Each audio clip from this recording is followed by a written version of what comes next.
fava bean and flat bean and yellow bean and navy bean and red bean, and the list goes on, pinto bean. And then, of course, most root vegetables. We all know what that is. And here at Hippocrates, although eating a handful of carrots occasionally is not a problem, but we'd rather have the kind of old-fashioned root vegetables that don't have a really high fructose content. So the kind we like are what? Turnips and rutabaga and jicama, things with a lower amount of fructose. And why we like that, that's filling. These are high water content foods, but they're very filling. Now, what else is here? All vegetables, too. Every vegetable's in that category. And the sprouts that I want to distinguish here are things like mung bean and aduki sprouts. Now, over here, these ground grain sprouts and bean sprouts are basically grown for 2 days. So all grains that you germinate take about 2 days to germinate. All beans that you germinate take 2 days to germinate. And why we would distinguish the mung bean and aduki beans, they're more succulent. They take 5, 6 days to grow. And in fact, these are so digestible when they've done research on the most digestible of all foods, Chinese bean sprouts, mung bean sprouts, always come up at the top of the list. One day, take the long, white, mung bean sprout here, put it in your mouth, don't chew it, and watch, it actually dissolves in your mouth. So amazing. So now, here's the rule. We're going to get to the rule now, and we're going to have 3 other rules. So this is an important one. Proteins and starchy carbs never, ever go together. That's an extremely poor combination. Ironically, it's the one combination that every cuisine in the world does most. What is meat and potatoes? What is fish and rice? Even the vegan, what is a nut butter sandwich? Do you follow? So the one big problem that we have is worldwide, internationally, at health stores, vegans, everyone, even thinking that they're health people, are doing this wrong. Now, why this is a big problem, and why I tell you if you understand this, you're halfway there, is that when you put proteins of any type together with starchy carbs, that you literally end up creating over 120 different chemicals. The most notable is sulfur.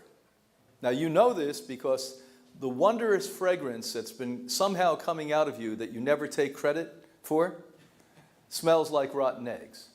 Rotten eggs is a sign of sulfur. And that's only one of 120 different chemicals that are created. So you think you're getting nutrition with this. You're mixing the chemistry from this bottle incorrectly with the chemistry from this bottle, and it's creating bloating, gas, disruption. And if you do enough of this, a disease called auto-reflux disease. Isn't that interesting?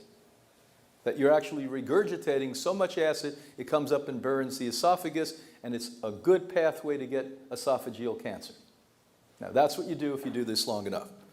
Now, ironically, proteins go beautifully with this vegetable group, with their all other sprouts and all vegetables and aduki, and it goes beautifully with starchy carbs. So here's where we now start to talk about how to discipline your eating. Now, these are basic standard rules, and you've got to listen to it and internalize this. Don't just say, well, that's the rule, I've got to follow it. Understand why. If you look at your papers there in the Hippocrates manual, underneath protein, it tells you it takes for a healthy body how many hours for the protein to digest? 4 hours. So now, if I were to say to you, is it best to eat a nut loaf, a seed sauce, a seed burger, a nut burger at 8 o'clock at night or at 12 or 1 o'clock in the afternoon? What's the obvious answer? In the afternoon. Because you want to have time to digest it. You want to have time to digest it. Many times I'll leave here at night, I'll be working, I'll eat at 8 o'clock and I'll go to bed at 10 o'clock. Now what happens if I choose or you choose to eat a big, intense, heavy nut loaf? Well, I'm not going to sleep well, number one. Number two, the food's never going to digest. It's going to ferment in my intestinal tract. And number three, what you ate, and in this case, we're talking about organic, healthy, living food, is now going to be a disservice for you rather than a service for you. Isn't that amazing? So something that could be incredibly good if you ate it at 1 o'clock in the afternoon is quite damaging if you go to bed and haven't digested it ahead of time. Now, ideally you eat the starchy carb at night because that takes about 2 hours to digest in the body. So if you ate at 8 o'clock and went to bed at 10 o'clock, then it's already through the digestion process. So again, a grain may be in your dehydrator, you make a raw bread out of a wide variety of grains you can. A bean burger can be eaten, or even a bean loaf, pretty delicious. And some of the beans are, interesting that you can put in there. Fava beans are very much like chickpeas. How many of us like chickpeas here? You know why? Because it's very high protein and it's fatty. So it reminds us in a way of that old diet that we're on, fat and protein. And so these are healthy fats and proteins that, by the way, when you germinate them, become significantly more digestible. And once again, to repeat, in every single category here, we're talking about nuts and seeds and grains and beans. They all should be sprouted. They all should be germinated first. 2 reasons. Number 1, the significance of the increase in nutritional value. Every single nutrient minimally goes up 8 times. So you get 8 times more nutrition out of it. Some go up 30 times, 40 times, but 8 times average. Number 2, the digestibility becomes 5, 6, 8, 10 times more when you germinate something. It becomes, as Ann Wigmore would have said at one point, a pre-digested food. So number 1 rule, we're going to go through it, and if you get this, you're halfway there. That's how important this is. Protein should never be mixed with starchy carbs. On a healthy living food diet, a protein is a nut or a seed or what we make from it. Starchy carb, grain, bean, what we make from it, or root vegetables. Both go beautifully with vegetables, which are all other sprouts. Now what would that be? Light leafy green sprouts, sunflower green sprouts, clover sprouts, fenugreek sprouts, all of those. All other vegetables, period, every vegetable, and things like mung bean and the dookie. In a perfect world, you're eating your protein meal in the middle of the day when your hydrochloric acid between 11:30 in the morning and 1:30 in the afternoon is most active, meaning that your body actually says, this is when I can digest protein better, because hydrochloric acid is right there as one of the number 1 ways to digest protein. So try to do it at that point of the day. Starchy carbs at night. Now, what happens if you break this rule? Well, you're going to burn. Not really. Don't worry about it. Remember, most of you used to eat pork chops and go to bed at night. So if you're out having a party at some point and somebody offers you raw nuts and it's 10 o'clock at night, don't go nuts on this. You can make a mistake occasionally. Just try to make the rules what you do all of the time. So have you all gotten this? Give yourself a hand. You're a pretty smart group. You're moving right along here.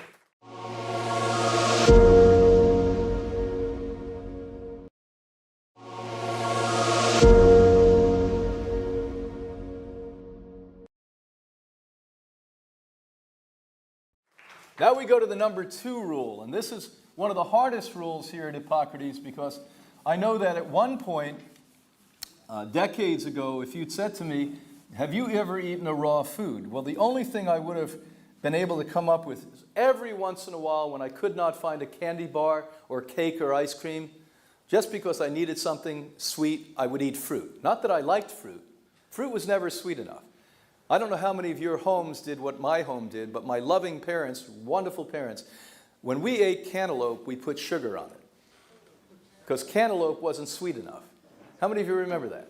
It's like amazing. It's amazing. Can you imagine how addicted our bodies are to sugar? So with that said, we're going to talk about fruit. So you come to Hippocrates and say what I would have said at one point, oh, raw food, that's not that bad. We're going to eat lots of fruit. And then all at once you see our medical team here, and our medical team says to you, no fruit. And it's like a little tiny flower that's withering. Oh, what am I going to do? What's a sprout? I get it. I was right there with you. Believe me, I understand.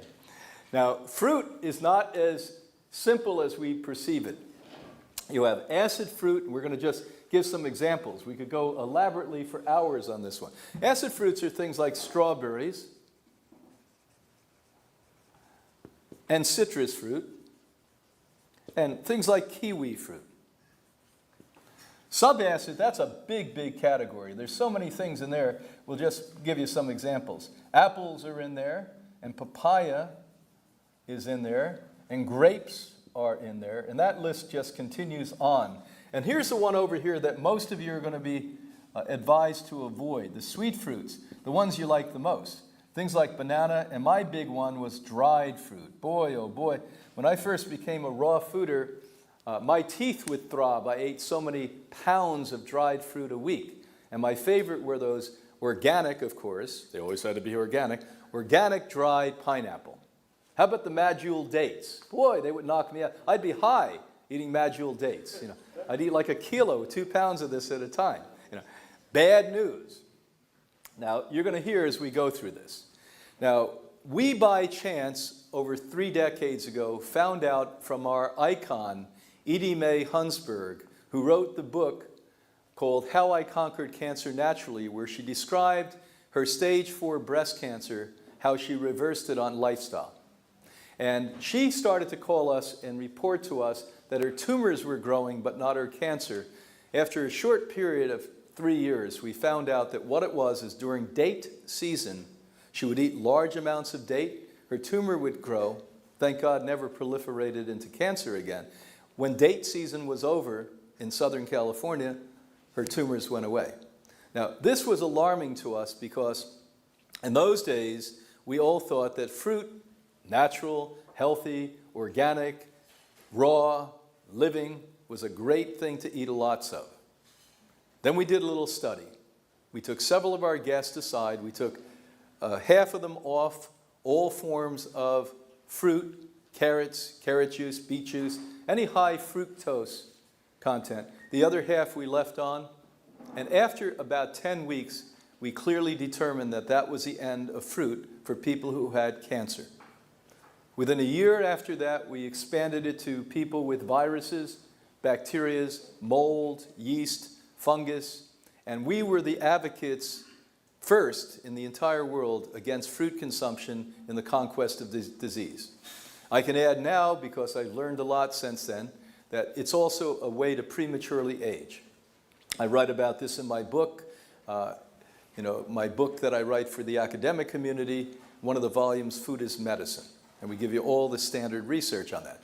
And I'm not going to elaborate on this because this is a food combining class, but fruit is something that we have big problems with because my perplexity on this was I couldn't understand something that grew on a tree that looked so natural, how could it be bad for you? And then I found out the real science. That fruit we have today doesn't resemble the original fruit by the mere fact it has about 30 times on average more sugar than the original fruit. One time I was in Jamaica a long time ago, and one of my Jamaican friends handed me a papaya, and in his wonderful Jamaican accent said, "This is Grandpa papaya." And when I ate it and he wasn't looking, I spit it out because it tasted like Grandpa cardboard. And it was years later I realized what I was given as an original type of papaya. But what you have now are hybrid papayas that have been hybrid to have greater and greater amounts of sugar, and that's the first problem. Second B level of this problem is that your pancreas no longer functions. You have this wonderful little organ in your body called the pancreas that has been there from the dawn of time that literally takes all forms of sugar, generally from food. We didn't eat processed sugar until very recent times, but from food, the little bit of sugar that was in it regulated so it could be fed to the cell as glucose. Because one of the fuels for the human cell is glucose. Now, what happens if I put 30 times more sugar than was supposed to be there? And what happens if the pancreas is so weak it can't do its job anymore?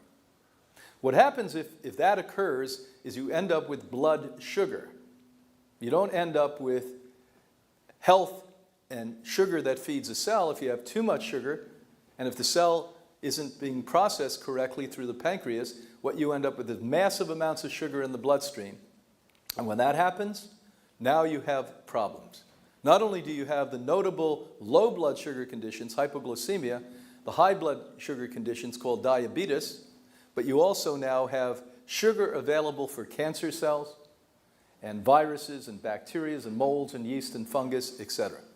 And finally, we were the outlaws speaking about this. And frankly, in a way, we should have been because we didn't have the data and science on it in those days.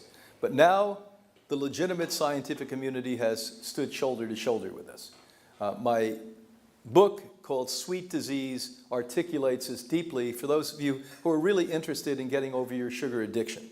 Now, many of you are not. Many of you are going to read something else on the internet by somebody who doesn't know what we're talking about, who's going to promote fruit sugar, and you're going to say, well, they think it's a great thing. We're giving you the latest data, and by the way, over 30 years of research on what happens when you take sugars away, including fruit sugar. So bottom line is, that's your first problem. Second problem is no fruit is picked ripe. It's commercially impossible, even with organic fruit, to pick it ripe, package it, and ship it around the world, or even across the province or a state. Because by the time a ripe fruit gets there, and you open it up in the store, you're going to have a big package of rotten fruit. So fruit is picked 1, 2, 3, 4 months early. So all unripened fruit is incredibly highly acid.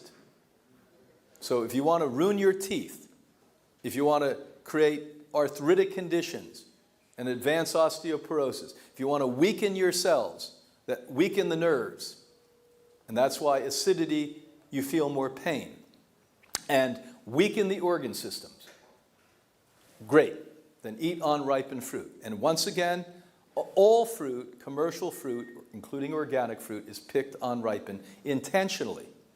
They cannot possibly pick it. The only exception to this, not to say I'm telling you to eat this, is a banana. The only fruit on the planet Earth that after you pick it from the mother plant, in the skin alone, it has adequate amounts of enzymes to ripen the fruit. You may say to me, well, when I take a fruit, like a tomato as an example, which is a fruit, and it's green, and I pick it in October, and I put it in a package, and I pick it up on December 30th, and I eat it, it's red, so it's ripened. Well, the only way I can describe this so it makes sense to you, when we die, we turn blue. It doesn't mean we're ripening. Do you follow that? And so just because it becomes soft and changes color doesn't mean it's ripe. Ripe means that the mother tree, plant, bush, shrub, and her roots that go down to the ground has pulled those nutrients up through those roots, up through the core of the plant into the tree branches or the vines, and now the baby, just like a mother breastfeeding, is now fed. That's a ripe fruit. And if you've ever tasted the difference between a ripe fruit that falls from a tree and that you grab and eat before the bird gets it and the bug gets it, and one that you buy out of the organic market, you know what I'm talking about. So the rule quite simply is, when you are in the conquest of a disease, and I won't repeat that, we've gone through it twice now, no fruit should be consumed, 0 fruit. Now that's not a lifelong curse. Once you get well, and we've noticed over the decades here that people have an ability, doesn't mean you're all going to do it, to make yourself well in a couple of years. So about 24 months. Now some take a little longer, some take a little less, but 24 months before your feet are solidly on the ground. Do you follow at that point? And around that time, because our medical team keeps guiding you and counseling you for the rest of your life here, that we may then say to you, okay, you can eat 5% of your diet is ripe organic fruit. Now, it doesn't mean that if you live in the northern climates, that means you can get a ripe mango when it's snowing outside, or a ripe pineapple. Impossible. But you may have the ability to get a ripe apple. Do you follow that? Because they seem to pick apples riper than most other fruits. And you may have been the one who let that apple fall to the ground in October or November, picked it up, harvested, and can store it. Because apples hold up pretty well in storage. 6 months, 7 months, 8 months, if it's in a dry and cool enough place. Do you follow that? So these are the rules. When you are well, that means not because you think you feel good that day, but you've had a long sustained period where a doctor looks at your blood test, looks at everything that you look at when a person's fighting a disease and says, you're in remission. Don't let them lie and tell you you're cured. There's no such word as cure. But you have put your disease or disorder into remission. And it's happened strong and clear. At that point, you may go up eventually to 15% of your diet. If you wish, you don't have to. I'm not suggesting it, but you can go up to 15% of your diet by weight, not by imagination, as ripe organic fruit. Do you follow? As ripe organic fruit. So if you're eating 10 pounds of food, that's what I used to eat every day. Now I eat that in a week probably. You could eat up to 1.5 pounds, that's 15% of it, 1.5 pounds of ripe organic fruit. Now, probably my diet now is less than 10%, 5 to 10% ripe organic fruit. What about fruit juice when you are the healthy person? Well, if you took a cup, you've got to learn to do this, and believe it or not, you're going to like this soon. You put about 10% fruit, ripe organic fruit juice in, and the rest should be what? Water. And believe it or not, after doing this for about 2, 3, 4 months, you won't like straight fruit juice. Every once in a while, people, to be polite and nice to me when I'm traveling the globe, come in, they've just before they come to the conference, they've made a nice fresh apple juice for me or a carrot juice, and to be polite, I'll drink it, but boy, it feels like I'm being punched in the face. When in the autumn of the year, this is not an exaggeration, I used to buy 4.5 liters, a gallon of apple juice with the intent to have that in my refrigerator for a week. And usually by the time I was getting out of the car, I was recycling the gallon. You know, how many of you can relate to that? You get on that sugar and you can't stop. It's endless. So again, the rules for fruit is when you're in the conquest of a disease, none. 0 fruit, 0 fruit juice. When you are completely healthy, because a doctor and you agree that now you're stable and everything's strong, it may take 2, 3 years to do that, up to 15% of your diet can be, doesn't need to be, ripe organic fruit. And again, just because you go to the store and they say vine ripened or tree ripened, don't trust it. You have to go to the orchard, you have to have it in your backyard, you have to physically know that it's ripe. So everyone get that rule? Give yourself a hand. What a smart group we have listening today. Now we go to the next one, and the next one's quite interesting. That's the F's and V's. How many of you know what the F's and V's are? The fruits and vegetables. So one of the things I'm constantly asked here is, you know, are we having nice salads all of the time, but we never have tomatoes with our salads? You and I grew up in a world where tomatoes were in salads, incorrectly. Tomatoes are actually a cover crop from the jungles near Brazil, and they were brought out by the Aztecs and Mayans and used as ornaments on the side of their temples and never really eaten. And the polite word we use for the savages from Europe that came over to slaughter the poor indigenous people, the conquistadors, brought the seeds back and used them as ornaments until there were famines, basically, in Europe, and then they were eaten as a food. And my God, did they become like fire in proliferation. I mean, when you see everywhere in the world there's tomato sauce put on a food. I don't care if you're in India or if you're in Italy, all over the world now tomato sauce has become a staple. And one of the reasons that is they grow crazily. You know, you put a seed in the ground and these things just grow, and they have God knows how many tomatoes you get on a plant, but also they can grow anywhere. They can grow from swampy areas to the highest parts of mountains worldwide, and so they're wide geographic possibility for tomatoes. So now fruits and vegetables should never ever be eaten together. This is one of the big rules here, just like proteins and starchy carbs. The exceptions are avocado. Avocado grows on a tree like a fruit, has a consistency like a vegetable. Flowers, yes, flowers, and some of you are eating flowers all the time and you don't know it. Onions and garlic are flowers. How many of you know that? They're part of the lily flower family. They're bulbs from the lily flower. And by the way, when I used to grow gardens, one of my favorite things to plant in there were onions and garlic. How many of you have ever seen an onion flower? It's like a snowball. And now they have purple ones and gold ones and white ones and, blue ones. They're just incredibly good. And some herbs, as you call them in Europe, herbs, they go with that. They go either way. They go with either fruits or vegetables. But generally, you would never eat a vegetable with a fruit. Now, we're talking about fruits in the context of sugar-high fruits. There are some things that are botanically called fruit, like a cucumber is called fruit. But the sugar level is more like a what? A lettuce or a vegetable. A sweet, wonderful pepper, basically, even a hot pepper, is botanically called a fruit, but by the way, has such a minuscule amount of sugar, can be eaten because of the high fiber content along with the vegetables. But if we're talking about putting apples on your salad, bad news, or putting mango chips or all of these other nonsense things I see at health stores worldwide and at raw food restaurants worldwide. And the concept that when you put things, I've heard people say this, and it's completely non-scientific, when you put things in a blender like green leafy vegetables and put fruits in, somehow magically the chemistry changes. Yes, it does change. It becomes even more gastric, more problematic, more toxic, more noxious for the body. That's what happens with it. It doesn't change the chemistry because you blend it up. It destroys the nutrients. Now what you have left is a bad combination. And so this is a rule. Fruits and vegetables never ever go together. The exceptions are avocado. It's beautiful because avocado attaches itself to whatever you're eating. So you eat it with a salad that takes 2 hours to digest. Guess what? The avocado goes through in 2 hours. But if you eat it with an apple that takes an hour, hour and 15 minutes, guess what? It takes an hour to hour and 15 minutes. So great way to do it. You all get this one? Give yourself a hand. Boy, you're railing through this stuff today.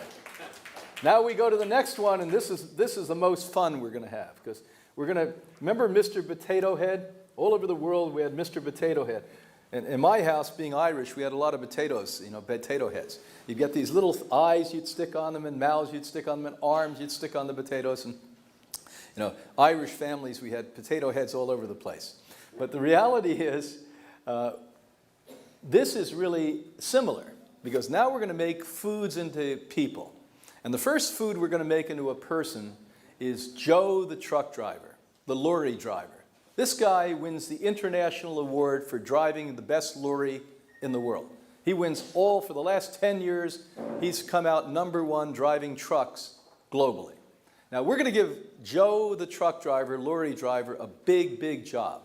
He's going to go down what we call the digestive highway. The digestive highway starts here and ends here, if you get the gist of what I'm saying. So it starts here and ends here. It is a very narrow highway. Only one vehicle can drive on that single lane road at a time. Now Joe, this great truck driver, knows how long is it going to take to digest him, or for him to get from point A to point Z. 4 hours. And as sure as we're sitting here, because he's so proficient, in 3 hours and 59 minutes the brakes are going to go on, and exactly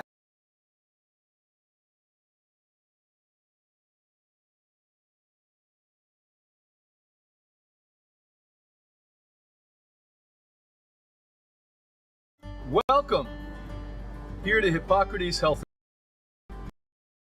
Welcome here to Hippocrates Health Institute. Ever since January 1956, people have been arriving here from all over the world. Welcome here to Hippocrates Health Institute. Ever since January 1956, people have been arriving here from all over the world. Welcome here to Hippocrates Health Institute. Ever since January 1956, people have been arriving here from all over the world to change their lives. Hippocrates Wellness. Welcome here to Hippocrates Health Institute. Ever since January 1956, people have been arriving here. Welcome. Hippocrates. Welcome here to Hippocrates Health Institute. Ever since January 1956.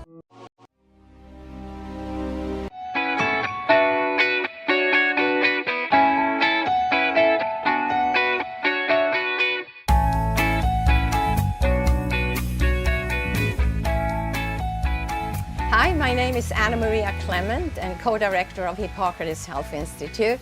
And today I want to show you how we make this world-famous Hippocrates green drink.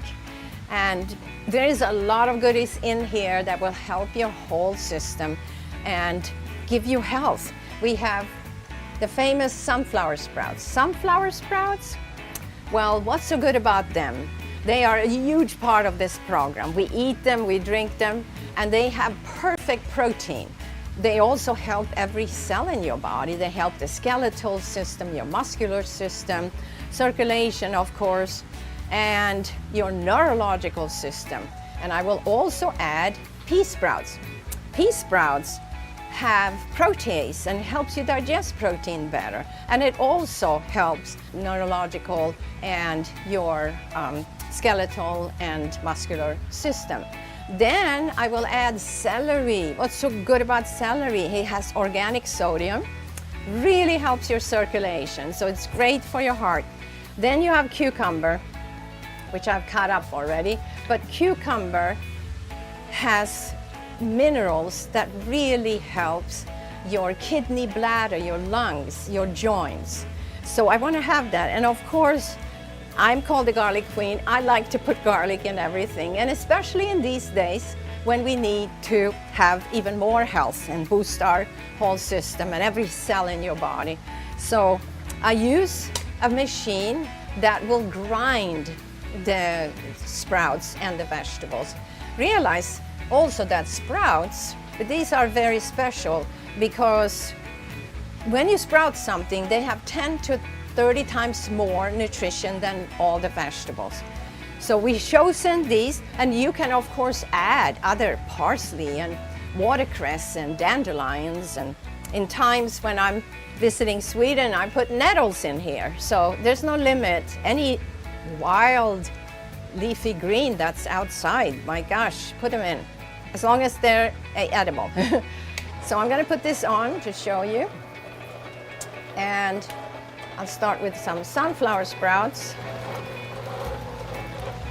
So it's very important that the juicer is not centrifugal. It will not do sprout juice for you. And I like to go around in my bowl here, so I take some cucumber because that will push them down out better, and then maybe some celery, and as you see there's juice coming into the cup here, and then I have the garlic. Now I take some pea sprouts, so it's easier if you go around and around. A little bit of cucumber. So the benefits of having this juice is to bring a lot of nourishment in a short, easy time, and especially when you have kids at home that might not eat all their vegetables. This is one way that you can put anything they don't like in this juice. We drink 16 ounces of this amazing food twice a day. Imagine what that will do to your system, your immune system, and every cell in your body gets nourishment. We eat food too. We eat plenty of food, as you see from our buffet. But when it comes to drinking and getting enough fluid into your body, that helps every cell in your body too. Remember, the lymph needs that. And you might say, well, why don't you put carrots and beets in here and apples like most of the juice bar will do? I think most of us have had enough sugar in their lifetime that we need to go green for a while. But if I have kids, I could throw a carrot in with this for them, for sure, or half an apple. Not a bad idea. So you just keep going around. And remember the organic sodium in celery. It's very good for your circulation, your heart. So we want to make sure that we get enough of that, enough cucumber. Plus, celery and cucumber makes a better juice. You know, sprouts makes a pretty tough juice. It will be pretty thick, so you need something. If I can't find celery and cucumber, I can add cabbage instead. Cabbage is great to make a juicy juice too, and cabbage is a great detoxifier. So you can add that anytime. When you buy vegetables, remember this, get leafy greens that are looking good, that are organic, of course, and that darker color means more minerals for you.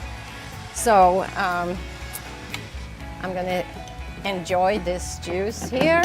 And of course the pulp that is from here, that pulp is great to nourish your compost. So cheers and enjoy. I hope that this will be a part of your daily life. Until next time, thank you.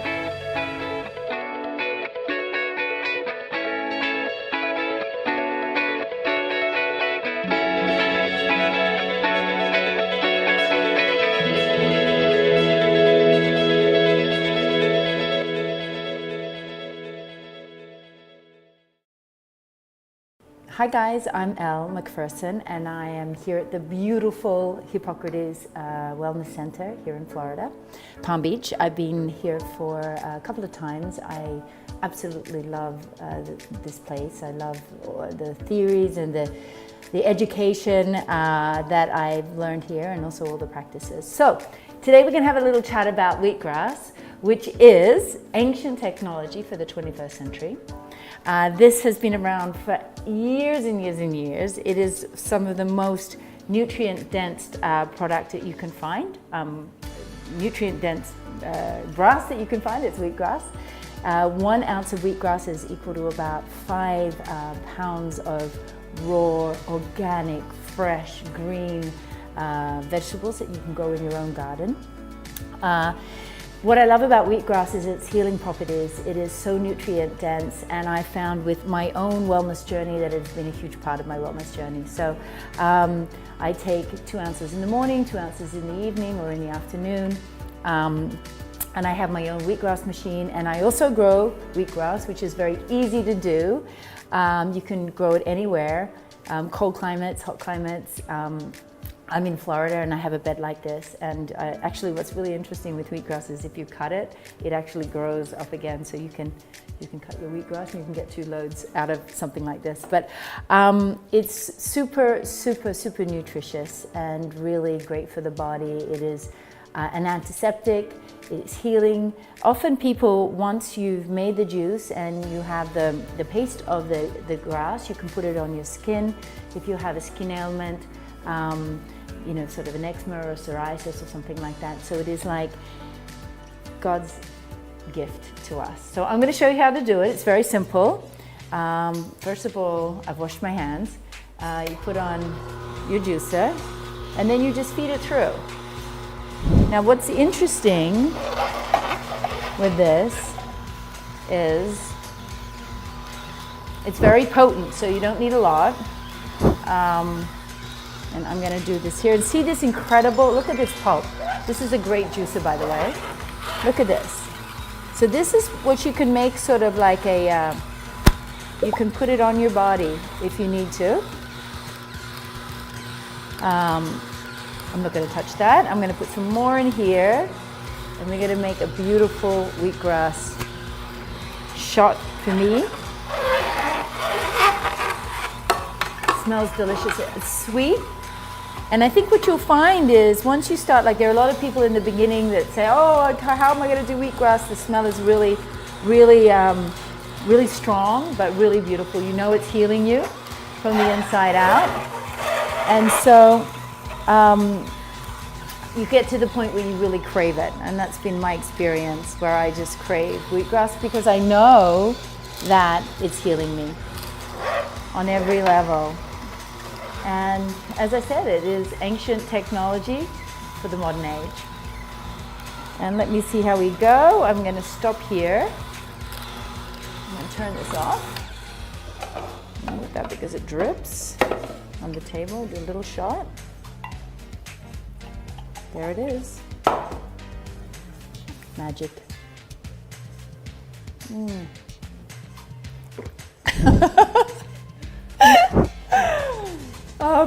It tastes delicious. Have I got a green moustache? Okay, I was going to do a shot, like a tequila shot, but then I thought maybe that's not right. What happens if I like, okay, here we go. Done. Done and dusted. And there you have it, my wheatgrass lesson right here from Hippocrates.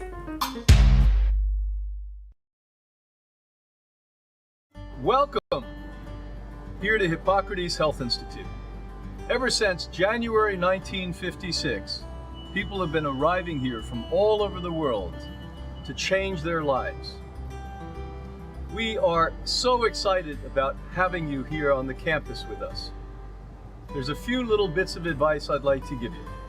First thing you have to do is check at the gate all of your preconceived notions and ideas. Number two, open your heart for change and for progress. And number three, have a lot of fun and relax. Thank you for coming. And you know, we know what it takes to come here, and a lot of you come from other countries and you're on a different time zone. A lot of you probably exhausted, but we will make that all go away. We will give you the best nutrition you ever had, pamper you with therapies, exercise, and just the beautiful Florida weather. I hope that you will take a deep breath and say, I'm going to be very happy here, and we can't wait to see you. That's right. And let me tell you, you're going to be seeing probably more than you'd like of both of us during your stay. So we have three words for you. Health, happiness, and healing. Welcome.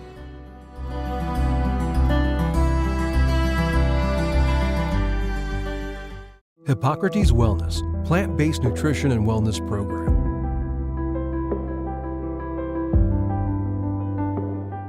Now, back a long time ago, the group we now call the pharmaceutical industry, in the 1920s, realized that supplements would eventually make a lot of money. So they, well in advance, started to manipulate and take control of the language that surrounds supplementation. Right now, today, in the year 2015, 80% of all the original raw material for supplementation comes out of the pharmaceutical industry. Most of you don't know that 91% of supplements on the market are dangerous for you. Not only not effective, but dangerous for you. Hardly anyone knows that supplements in great part are made out of oil, motor oil, the same type that are in your car, or coal tar. They seem to like roads and cars. Coal tar, what makes roads up. And in the case of vitamin E, turpentine. And that's over 90% of supplements. Now, the history of supplements are relatively new. The first time in modern history that we discovered a nutrient and identified it was 1905. But we'll talk about it a little bit longer ago than that. Back in 1747, an admiral from Scotland called Lind, L-I-N-D, recognized that sailors were having big problems. How many of you know why sailors were the only well-paid people back hundreds of years ago? Anyone know why? Because most of them died on long trips. And so there were two kinds of people hundreds of years ago, and it's coming to that now soon. Again, very wealthy and peasants. But the sailors were the then middle class. And when they went on long voyages, it was expected and anticipated that 50% would die.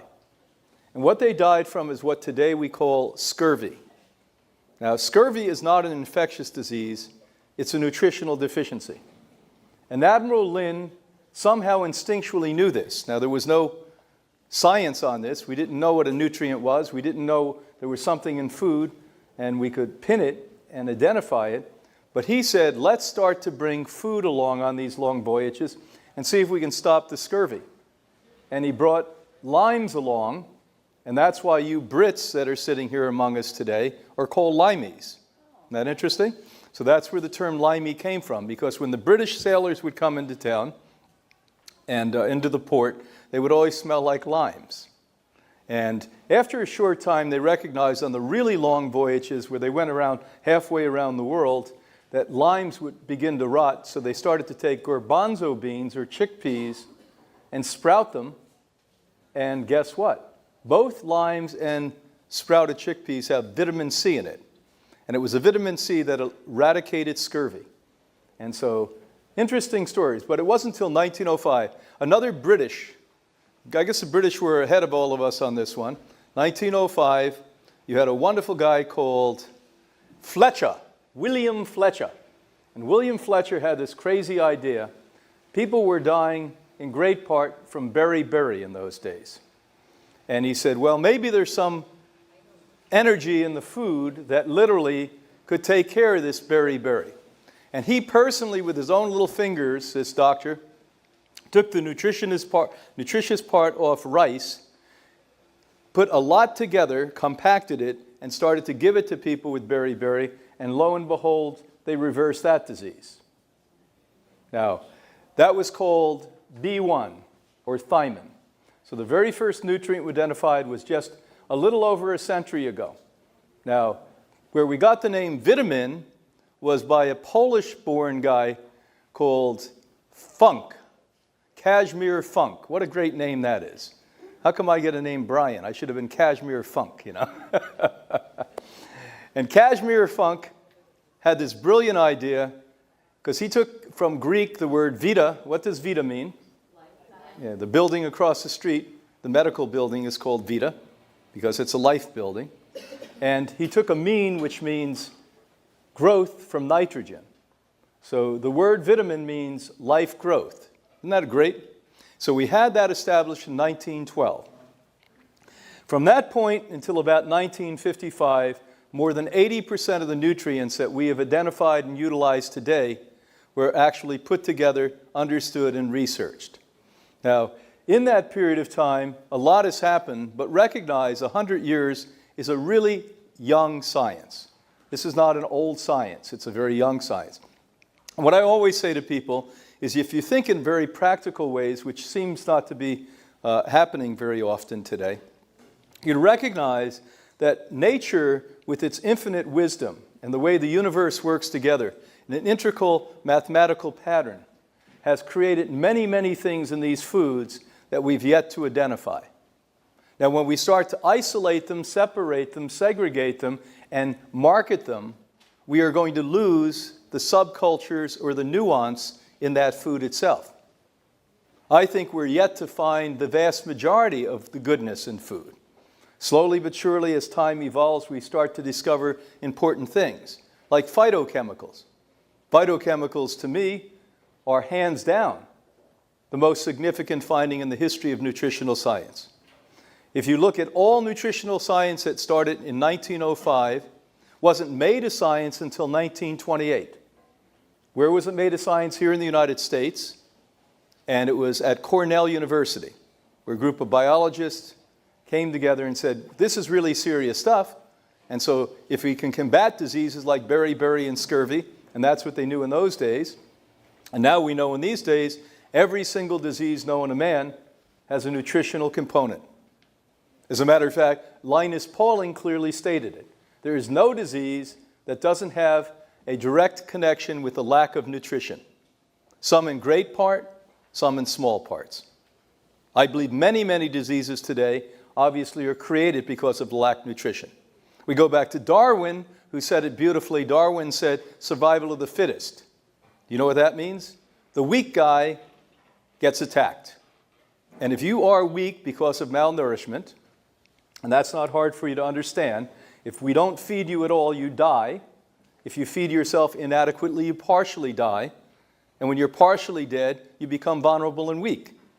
Then the virus, the bacteria, the cancer, the mold, the yeast, the fungus attacks you. Plus, emotionally, you're much weaker. Have you ever noticed when you sleep well and eat right, you feel perky? When you don't, you feel like you're half dead? So this is not brain science. This is common sense, which is not so common. And we've got to start to come together and understand the practicality of eating. Now, the problem most of you have is the problem I faced when I began all of this decades ago. You're food addicts. Excuse me, let me rephrase that. You're addicted to substances, not food. Most of what I ate in my past life was not food. It had nothing to do with nutrition. It had to do with entertainment and pleasure. Do you follow? So you and I are addicted to taste. We're not addicted to health.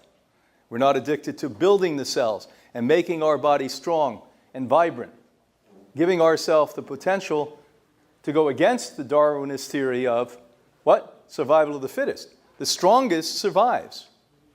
Would you rather not be the strongest? And how we've lost this in modern science doesn't surprise me, because the intellectuals always miss the most important things. They're experts in a certain area.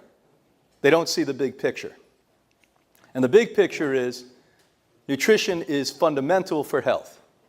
The upcoming magazine, which I've just been editing on this lecture tour I just came back from last night, literally two of the doctors, one Dr. Cooperman, a renowned surgeon here in the United States, who himself is a vegan now, he's well into his 80s, said, when we look at this with all of the research data, that's called meta-studies. Meta-studies are where you take all of the most impressive research that has been done globally and you put it together.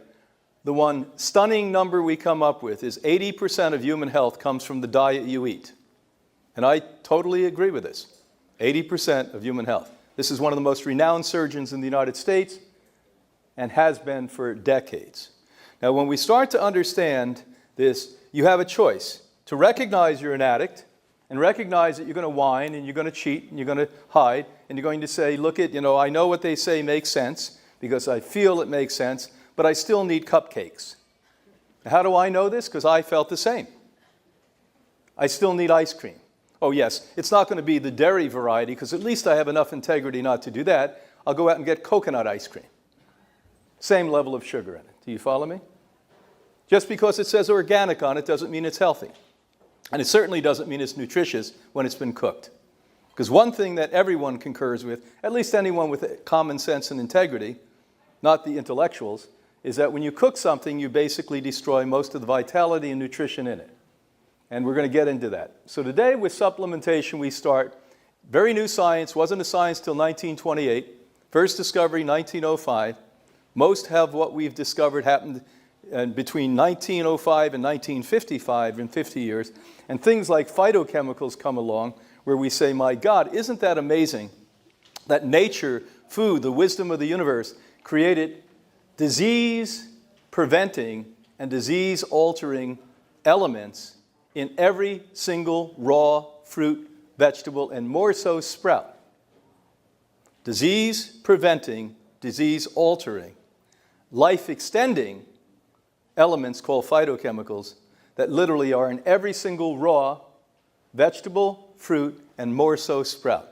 Now, isn't that remarkable?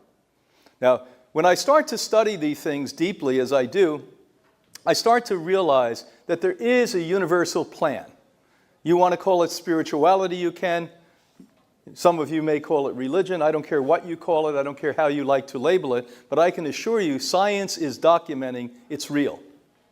That there is an interconnectivity from one life form to another. And what we do and the choices we make either determine we disconnect from the universe and the energy and the health of the universe, or we connect to it.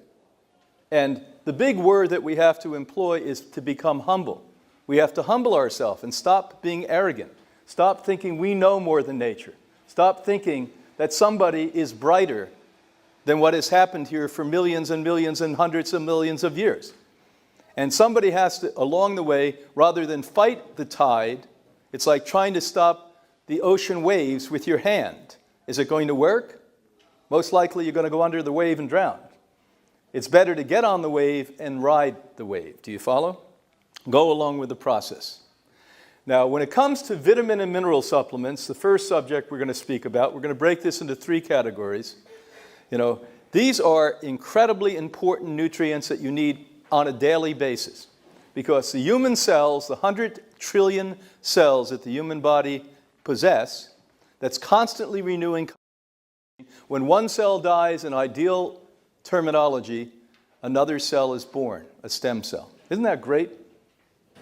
Until the Scandinavians finally figured out, my wife's country of Sweden, why we die and why we age, we didn't understand. Because frankly, in the perfect world, if a cell is dying and a cell is being born, guess what?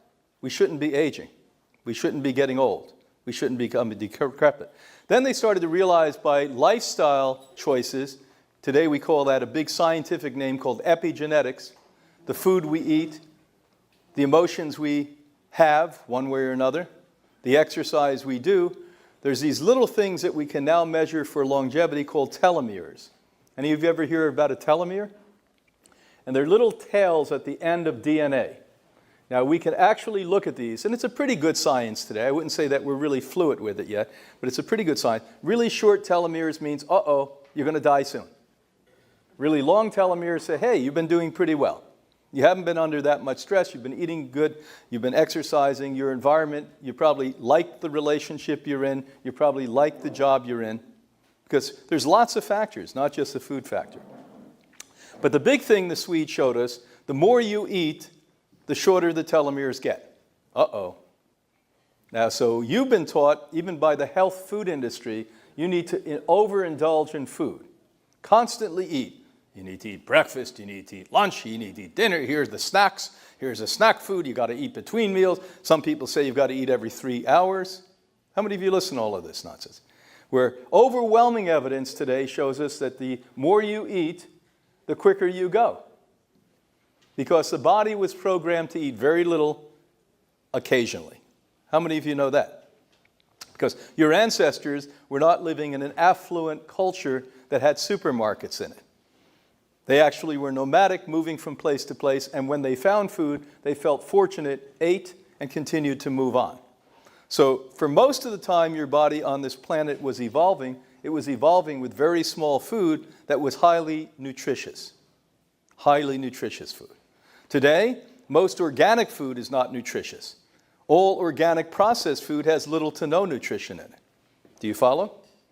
Now that's why we go back to the basics here.